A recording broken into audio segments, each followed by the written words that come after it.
Maka banyak orang yang sudah ikut tarawih, ikut lagi qiyamul lail. Ya, itu biasa saja.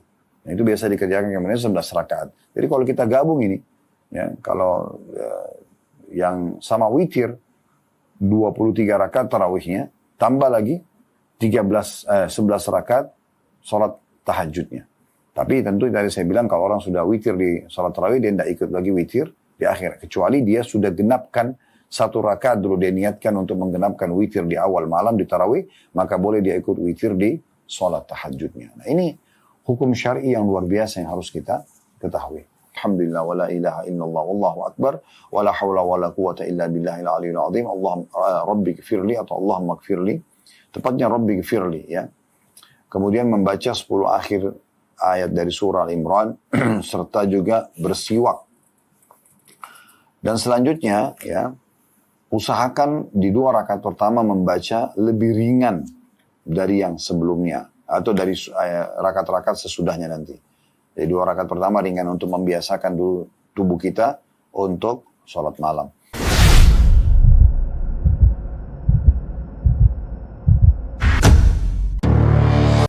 Orang-orang di saat itu. Begitu juga teman-teman sekalian, tentu banyak sekali keutamaannya sholat malam ini. Para sahabat pun tidak pernah meninggalkannya. Makanya Nabi SAW pernah bertanya atau pernah lewat, ya, di rumah Abu Bakar di malam, sepertiga malam. Ya, kemudian ditanya, atau kalau kita bahas gini, kira-kira waktu sholat malam itu yang paling baik kapan? Nah, sekaligus kita sebutkan tentang sikap para salafus saleh dengan sholat malam. Para Nabi SAW melewati rumah Abu Bakar di sepertiga malam. Abu Bakar baca Quran dan suaranya lirih, kecil.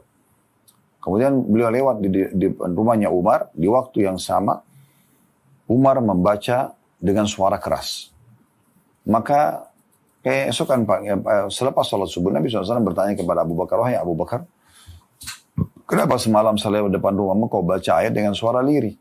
Kata Abu Bakar, ya Rasulullah, saya tahu saya berbicara dengan Tuhan siap. Maksudnya dengan Allah SWT yang maha mendengar, untuk apa suara saya keras-keras. Lalu ditanya Umar, hai Umar, kenapa kau pada saat sholat malam suaramu keras? Dia mengatakan agar aku membangunkan tetanggaku sholat malam juga ya Rasulullah. Ya, dalam riwayat lain kata Nabi SAW, ditunjuk Abu Bakar orang ini mengambil agamanya dengan, ya, kehati-hatian, dan ditunjuk Umar orang ini mengambil agamanya dengan ketegasan. Itu pada saat Nabi SAW tanya Abu Bakar, ya, kapan kau witir? Abu Bakar mengatakan aku witir sebelum tidur ya Rasulullah. Dan ditanya Umar, kapan kau witir? Umar mengatakan sepertiga malam. Maka Nabi SAW katakan tadi hadis itu. Dan memang waktu yang terbaik adalah waktu sepertiga malam tentunya, ya.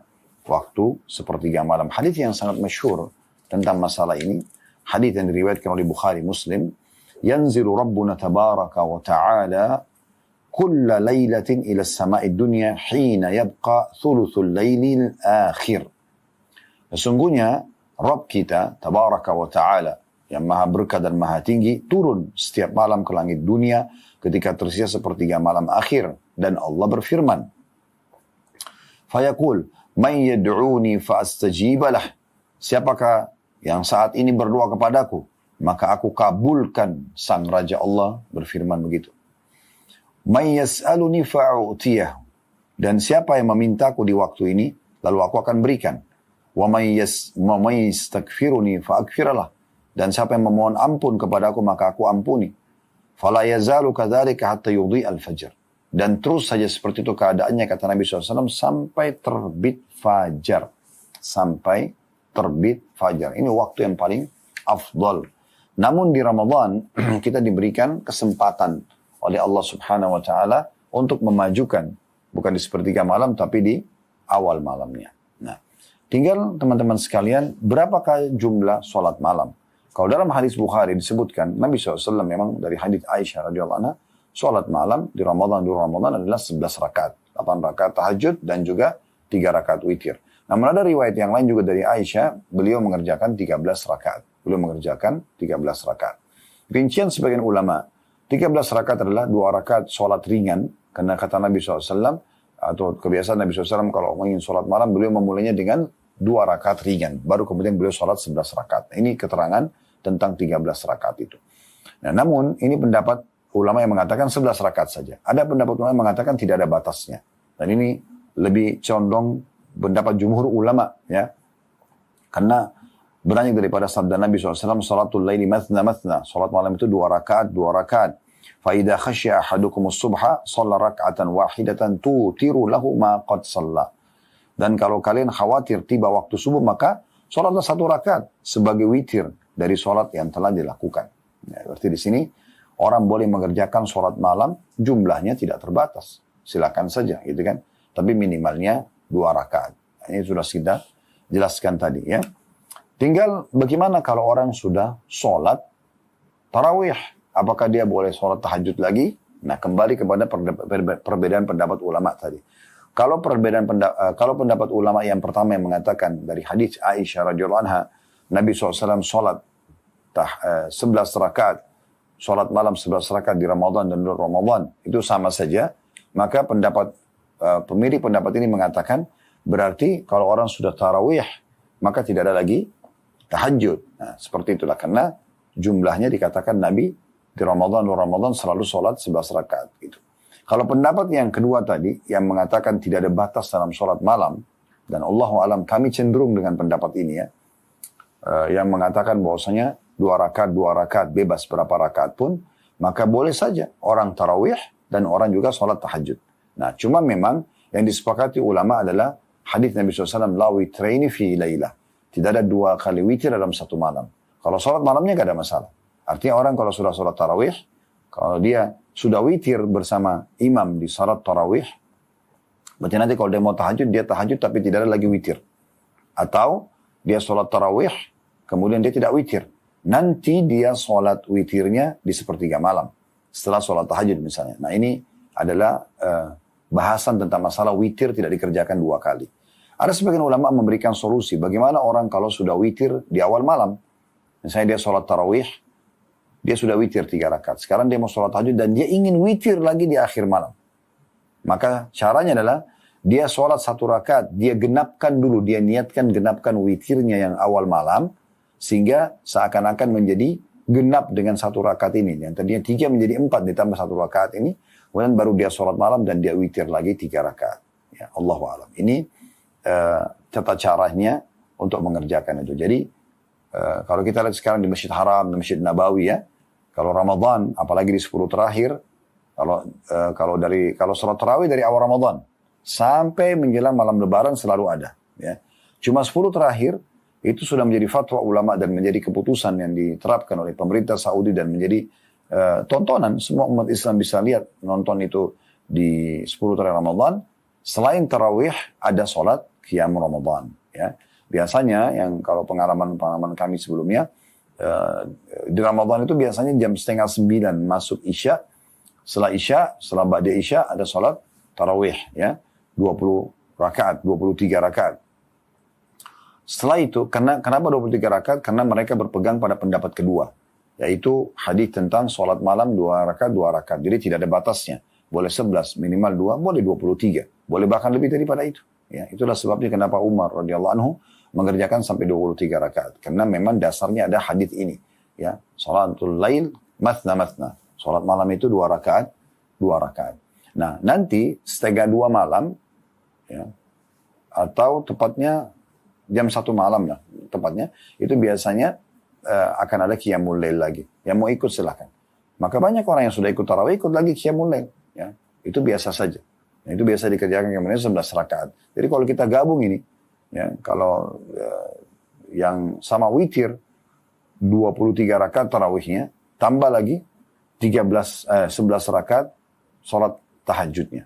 Tapi tentu tadi saya bilang kalau orang sudah witir di sholat tarawih, dia tidak ikut lagi witir di akhir. Kecuali dia sudah genapkan 1 rakaat dulu, dia niatkan untuk menggenapkan witir di awal malam di tarawih, maka boleh dia ikut witir di sholat tahajudnya. Nah, ini hukum syar'i yang luar biasa yang harus kita ketahui.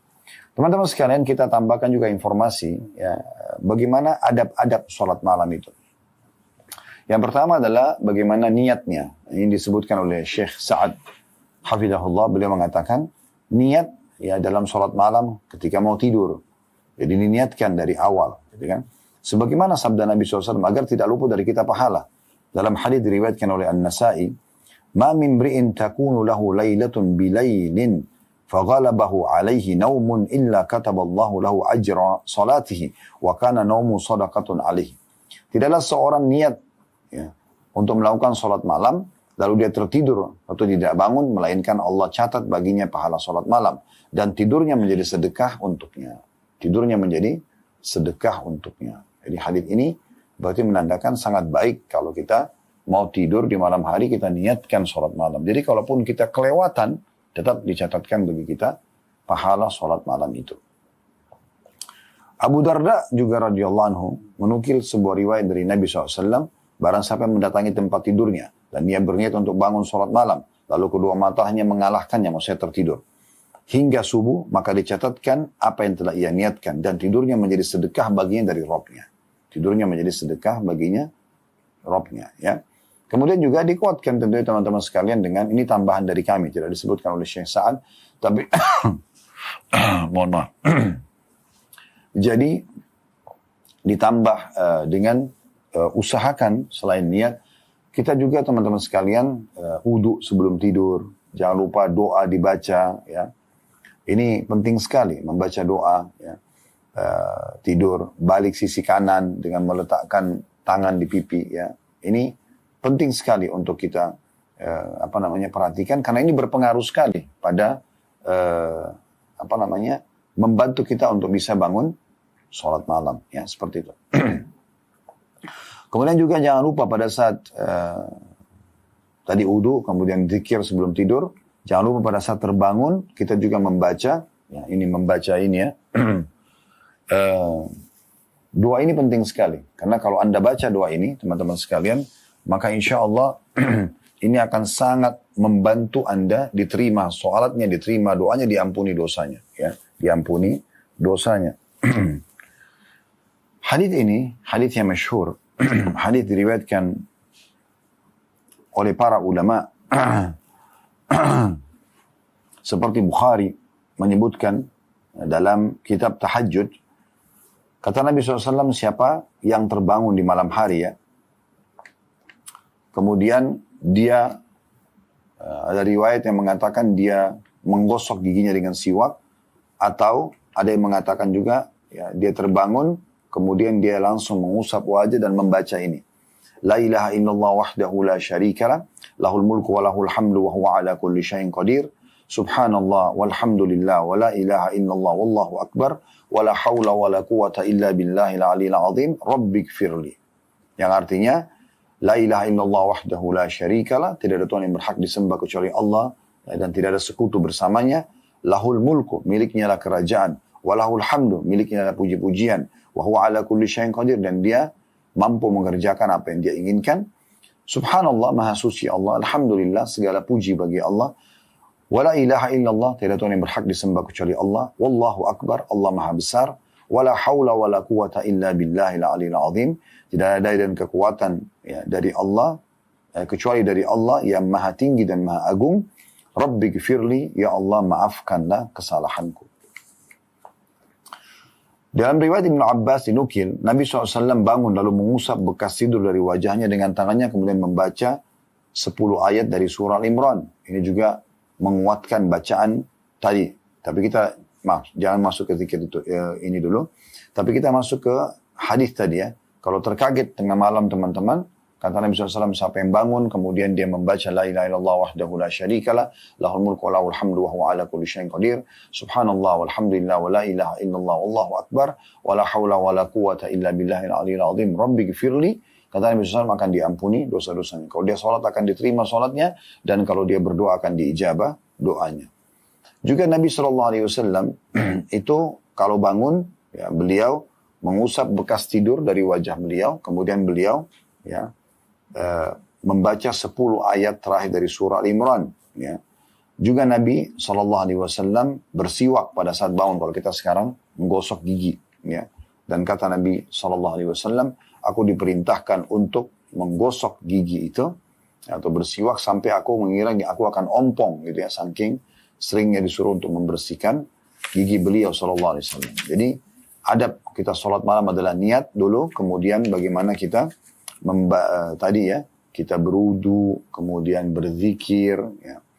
lalu balik sisi kanan. Setelah itu pada saat terbangun kita membaca zikir-zikir tadi sudah kita bacakan, la ilaha illallah wahdahu la syarika lah, lahul mulku wa lahul hamdu wa huwa ala kulli syai'in qadir, subhanallah walhamdulillah wa la ilaha illallah wallahu akbar wa la haula wa la quwwata illa billahil aliyyil azim, Allahumma rabbi gfirli atau Allahumma gfirli, tepatnya rabbi gfirli ya. Kemudian membaca 10 akhir ayat dari surah Al-Imran serta juga bersiwak. Dan selanjutnya ya, usahakan di 2 rakaat pertama membaca lebih ringan dari yang sebelumnya atau dari rakaat-rakaat sesudahnya nanti.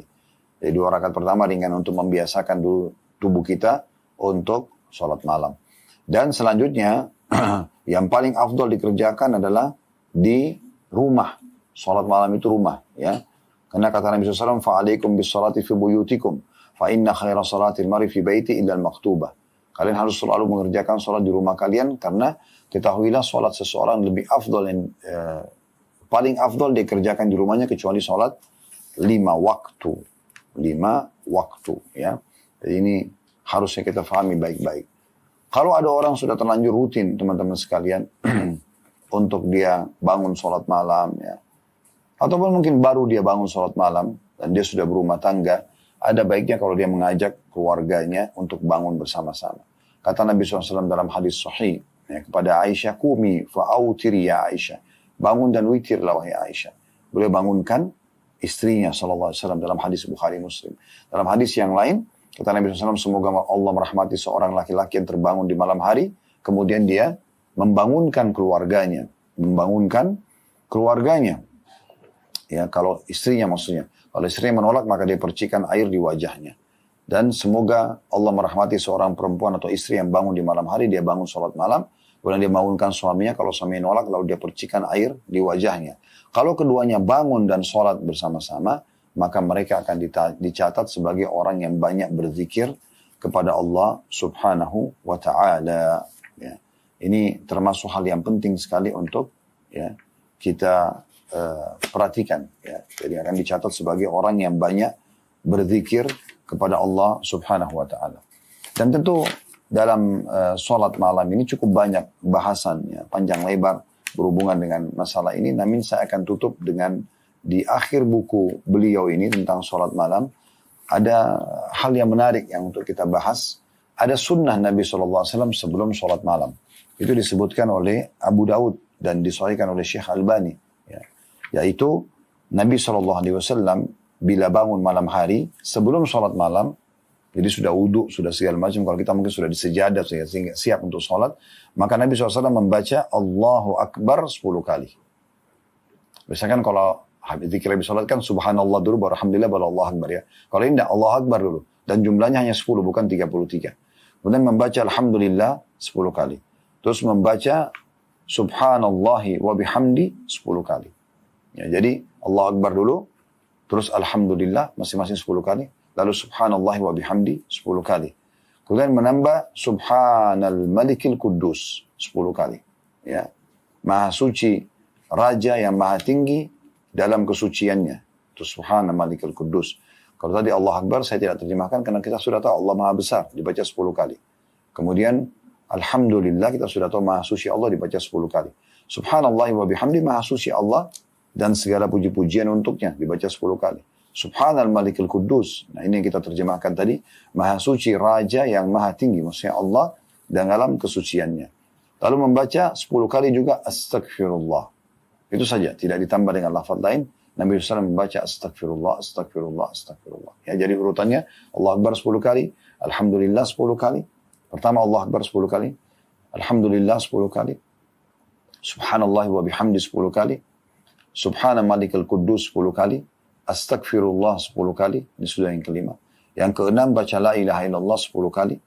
Yang ketujuh yang terakhir membaca Allahumma inni a'udzubika min diqid dunya wa diqi yaumil qiyamah. Ya Allah, aku berlindung kepadamu dari sempitnya dunia dan sempitnya hari kiamat nanti. Ini juga dibaca 10 kali. Ini termasuk yang disunnahkan oleh Nabi SAW. Saya ulangi lagi, membaca Allah Akbar 10 kali. Lalu membaca Alhamdulillah 10 kali. Lalu membaca Subhanallah wa bihamdi 10 kali. Lalu membaca Subhanal Malikul Kudus 10 kali. lalu membaca istighfar, astagfirullah 10 kali, lalu membaca la ilaha illallah 10 kali, lalu membaca Allahumma inni a'udzubika min dikid dunya, ya, wa diki yaumil qiyamah. Ya Allah, aku berlindung kepadamu dari sempitnya dunia dan sempitnya hari kiamat nanti. Ini juga dibaca 10 kali. Jadi kurang lebih ada 7 macam. 1, 2, 3, 4, 5, 6, 7 doa yang dibaca. Ya, sebelum sholat malam ini ya. Saya ulangi lagi, Allah Akbar 10 kali, Alhamdulillah 10 kali, Subhanallah wa bihamdi 10 kali, ya. Semuanya Subhanal Malikul Quddus 10 kali, Astagfirullah 10 kali, La ilaha illallah 10 kali, lalu Allahumma inni a'udzubika min dikid dunya wa diki al-akhirah atau yaumil qiyamah 10 kali. Yang terakhir teman-teman sekalian adalah riwayat Bukhari, di mana Nabi alaihi salatu wassalam, tentu cukup banyak doa-doa yang dibaca oleh Nabi SAW, tapi kita cukupkan dengan dua ini. Nabi SAW juga kalau bangun malam, beliau membaca, Allahumma lakal hamdu anta qayyimus samawati wal ard wa man fihin. Ya Allah, segala puji hanya bagimu, engkau yang menegakkan seluruh langit dan bumi dan apa yang ada di dalamnya. Walakal hamdu laka mulkus samawati wal ardi wa man fihin. Dan segala puji bagimu, ya, milikmu lah kerajaan seluruh langit dan bumi dan siapa yang ada padanya. Walakal hamdu antal haq. Segala puji bagimu, engkau adalah benar. Wa wa'dukal haq. Dan janjimu benar. Wa liqa'uka haq. Pertemuan denganmu juga benar. Wa qawluka haq.